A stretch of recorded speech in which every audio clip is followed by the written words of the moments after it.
जय हिंद साथियों, स्वागत है आप सभी का सक्सेस वर्ल्ड एमसीक्यू चैनल पर। तो दोस्तों, आज की इस वीडियो में बिहार पुलिस कांस्टेबल की नई भर्ती के लिए दृष्टि आईएएस बुक से मॉडल प्रैक्टिस सेट नंबर 15 को कवर करेंगे। तो जल्दी से आप सभी लाइव में जुड़ जाइए। सभी को गुड इवनिंग। तो दोस्तों, आज के सेशन का पहला प्रश्न है, राजा राम मोहन राय को राजा की उपाधि किसने दी थी। बिल्कुल एग्जाम में पूछा जाने वाला प्रश्न है। और दोस्तों, आप सभी को प्रत्येक प्रश्नों के उत्तर नीचे लाइव चैट में बताना है, ताकि आप सभी का प्रॉपर तरीके से रिवीजन हो सके। तो यहाँ पे पहले प्रश्न का आंसर क्या होगा? तो जो ही बच्चे ए ऑप्शन दिए हैं, आपका बिल्कुल सही आंसर है। अकबर द्वितीय ने राजा राम मोहन राय को राजा की उपाधि दी थी। और दोस्तों, राजा राम मोहन राय ने 1815 ईस्वी में आत्मीय सभा की स्थापना की थी। 1828 ईस्वी में ब्रह्म समाज की स्थापना की थी। और राजा राम मोहन राय ने सती प्रथा के उन्मूलन में भी सहयोग किया था। सती प्रथा का उन्मूलन कब हुआ था? तो 1829 में लॉर्ड विलियम बेंटिक के द्वारा सती प्रथा का उन्मूलन किया गया था, जिसमें राजा राम मोहन राय ने सहयोग दिया था। तो इन सभी फैक्ट को आपको ध्यान रखना है। देखिए, दूसरा प्रश्न है, एशियाटिक सोसाइटी ऑफ बंगाल की स्थापना कब हुई थी? चलिए, आप सभी दूसरे प्रश्न के लिए आंसर बताएंगे। एशियाटिक सोसाइटी ऑफ बंगाल की स्थापना कब हुई थी? तो यहाँ पे दूसरे प्रश्न का आंसर जो ही बच्चे बी ऑप्शन को दिए हैं, आपका बिल्कुल सही जवाब है। 1784 में एशियाटिक सोसाइटी ऑफ बंगाल की स्थापना होती है। किसके द्वारा? तो विलियम जोन्स के द्वारा। अगला प्रश्न है, भारतीय वन प्रबंधन संस्थान कहाँ स्थित है? चलिए, आप सभी तीसरे प्रश्न के लिए आंसर बताएंगे। भारतीय वन प्रबंधन संस्थान कहाँ स्थित है? तो दोस्तों, यहाँ पे तीसरे प्रश्न का सही जवाब है मध्य प्रदेश की राजधानी भोपाल में। चौथा प्रश्न है, खिलजी वंश के किस शासक ने अस्थाई सेना रखना प्रारंभ किया था? चलिए, आप सभी चौथे प्रश्न के लिए फटाफट से आंसर बताइए। और दोस्तों, प्रत्येक स्टूडेंट को आंसर करना है। तो चौथे प्रश्न का आंसर क्या हो जाएगा? बी ऑप्शन, अलाउद्दीन खिलजी ने। और देखिए दोस्तों, अलाउद्दीन खिलजी के दरबार में ही अमीर खुसरो रहते थे। अमीर खुसरो कौन थे? तो अमीर खुसरो को भारत का तोता कहा जाता है। अगला प्रश्न है, किस राजनेता को मरणोपरांत पद्म विभूषण सम्मान से सम्मानित किया गया है?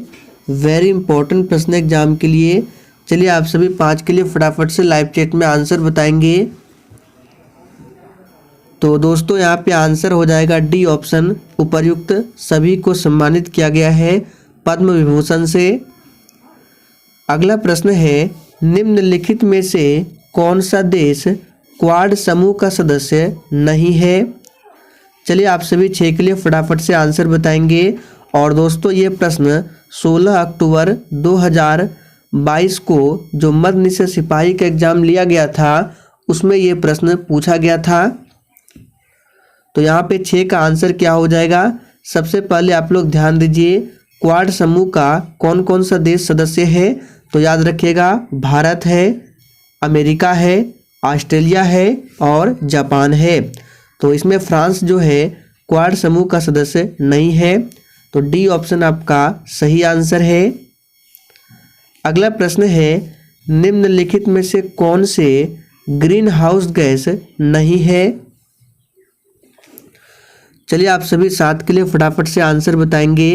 निम्नलिखित में से कौन से ग्रीन हाउस गैस नहीं है? तो देखिए दोस्तों, मीथेन, क्लोरोफ्लोरोकार्बन, नाइट्रस ऑक्साइड, ये सभी ग्रीन हाउस गैसें हैं। जबकि हाइड्रोजन जो है ग्रीन हाउस गैस नहीं है। देखिए, हाइड्रोजन को भविष्य का ईंधन कहा जाता है। अगला प्रश्न है, सर्वाधिक जनघनत्व वाला राज्य कौन सा है? चलिए 8 के लिए आंसर कीजिए फटाफट से। सर्वाधिक जनघनत्व वाला राज्य कौन सा है? तो सही आंसर है ए ऑप्शन बिहार।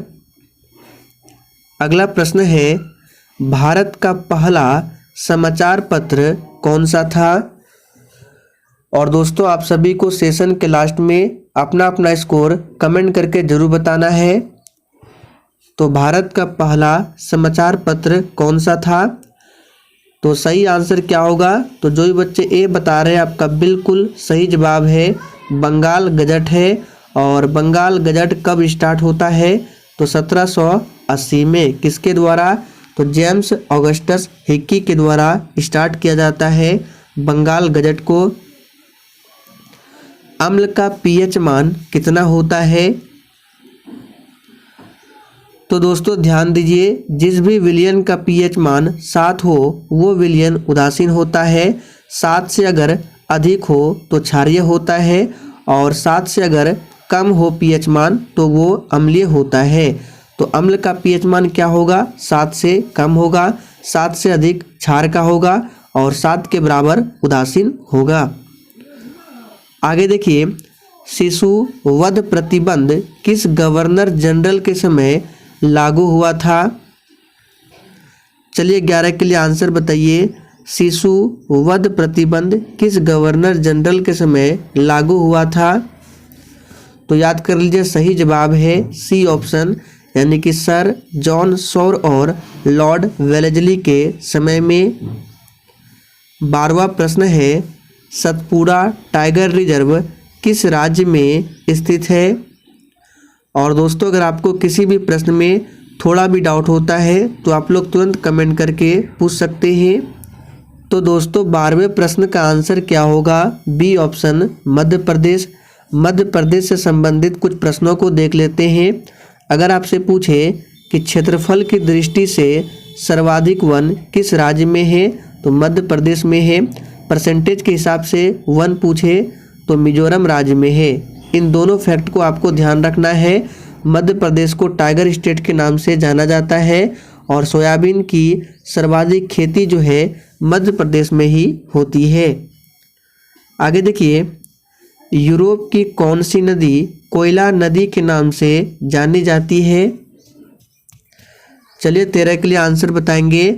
और दोस्तों जिसने अभी तक सेशन को लाइक नहीं किया है, आप सभी सेशन को दिल से ज़रूर लाइक करें। तो यूरोप की कौन सी नदी कोयला नदी के नाम से जानी जाती है? सही जवाब है डी ऑप्शन राइन नदी को। और दोस्तों अगर आप लोग भारत के प्रमुख नदियों के बारे में डिटेल में पढ़ना चाहते हैं तो ये वीडियो आपको मेरे दूसरे चैनल पर मिल जाएगा। उस चैनल का नाम है दिवाकर स्टडी IQ। देखिए अगला प्रश्न है, भारत में उष्णकटिबंधीय सदाबहार वन कहाँ पाए जाते हैं? एग्जाम के लिए काफ़ी ज़्यादा महत्वपूर्ण प्रश्न है, इसको खासकर ध्यान रखें। भारत में उष्णकटिबंधीय सदाबहार वन कहाँ पाए जाते हैं? तो याद कर लीजिए, सही जवाब है प्रायद्वीपीय पठार पर।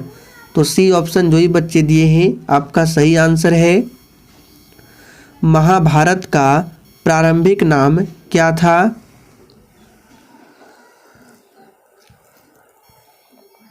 तो बिल्कुल सही आंसर किए हैं। महाभारत का प्रारंभिक नाम क्या था? तो जय संहिता। आगे देखिए, ओडिशा किस वर्ष बिहार से अलग हुआ था? और दोस्तों इस प्रश्न का आंसर आपको नीचे कमेंट करके बताना है। इस प्रश्न को आपके लिए छोड़ रहे हैं। अगला प्रश्न है, भारतीय रिजर्व बैंक का राष्ट्रीयकरण किस वर्ष किया गया? चलिए 17 के लिए आंसर बताएंगे। भारतीय रिजर्व बैंक का राष्ट्रीयकरण किस वर्ष किया गया? तो यहाँ पे सही जवाब है बी ऑप्शन, जनवरी 1949 में RBI का राष्ट्रीयकरण किया गया। देखिए दोस्तों, हेल्टन यंग आयोग की सिफारिश पर RBI की स्थापना होती है। कब? तो 1 याद रखिएगा अप्रैल 1935 को RBI की स्थापना होती है, और 1 जनवरी 1949 को इसका राष्ट्रीयकरण होता है। इसका वर्तमान में हेडक्वार्टर मुंबई में है, ध्यान रखना है। आगे देखिए, कौन सा उपकरण ध्वनि ऊर्जा को विद्युत ऊर्जा में परिवर्तित करता है। और दोस्तों आप सभी डेली क्लास अटेंड करें। क्लास का टाइमिंग है डेली रात 8:30 बजे से।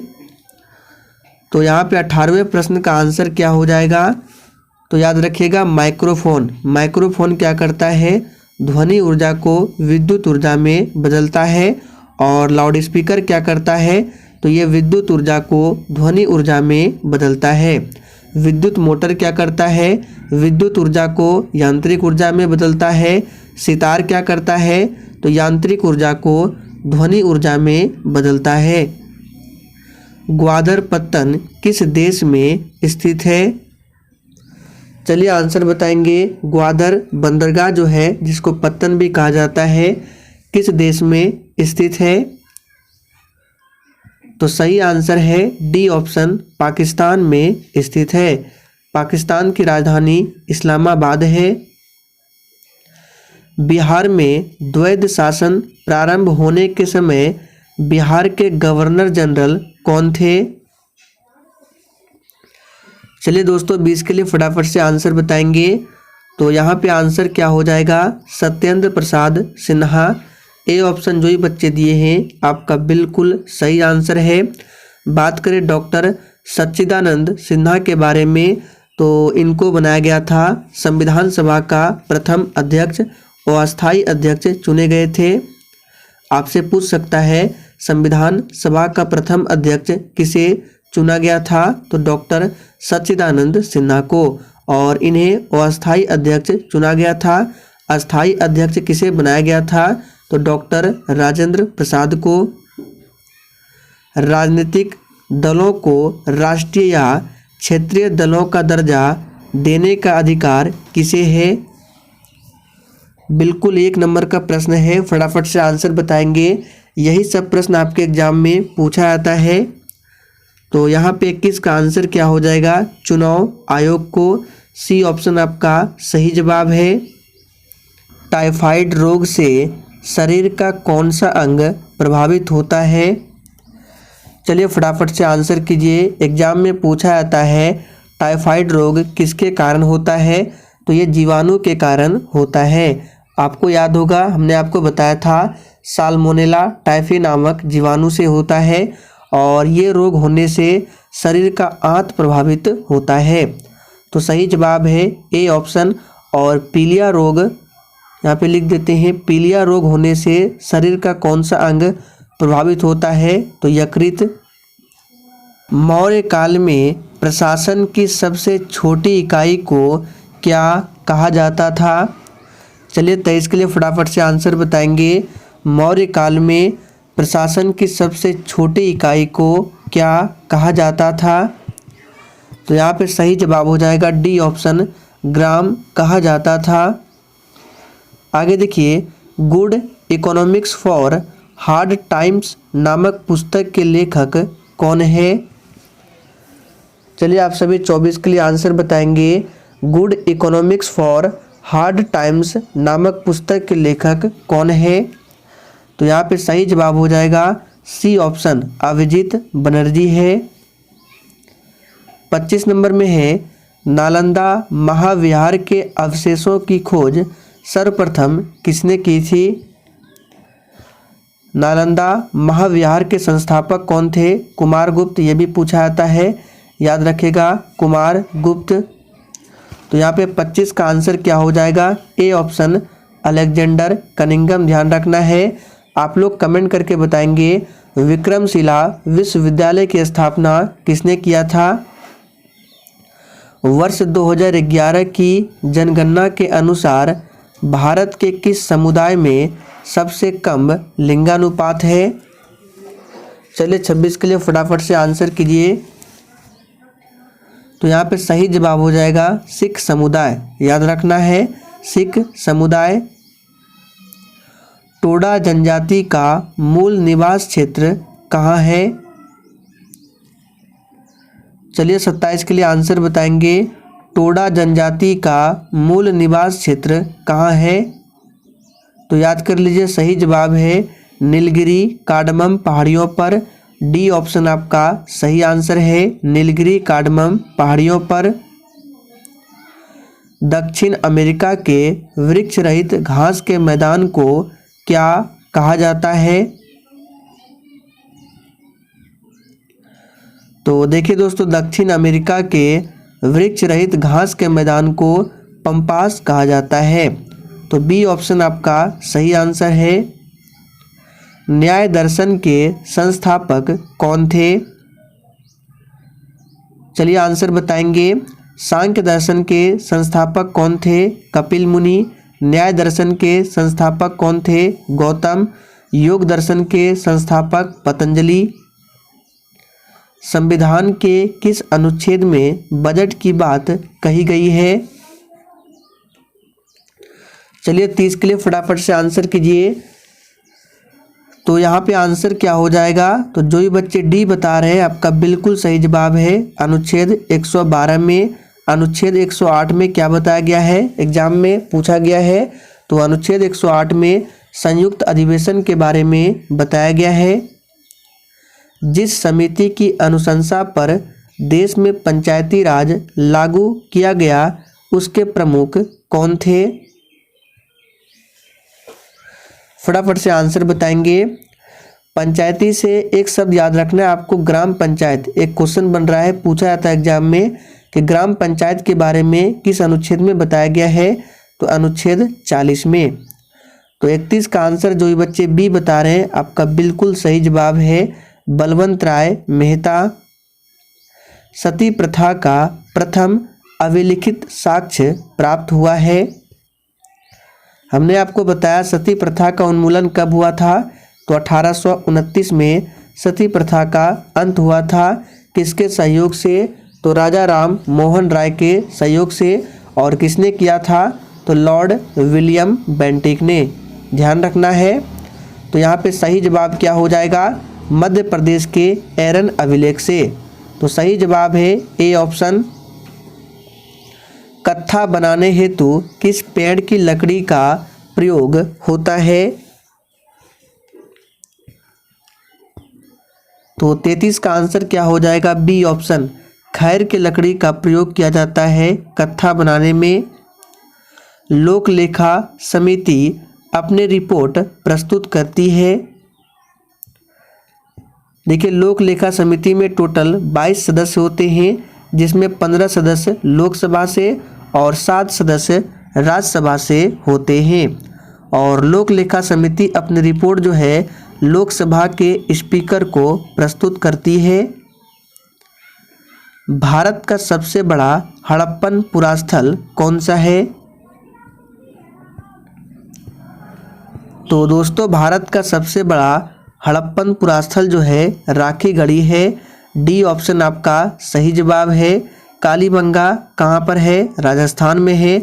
लोथल भोगवा नदी के किनारे गुजरात में है। आप लोग कमेंट करके बताएंगे राखीगढ़ी कहाँ है। तो दोस्तों, आज के लिए इतना ही।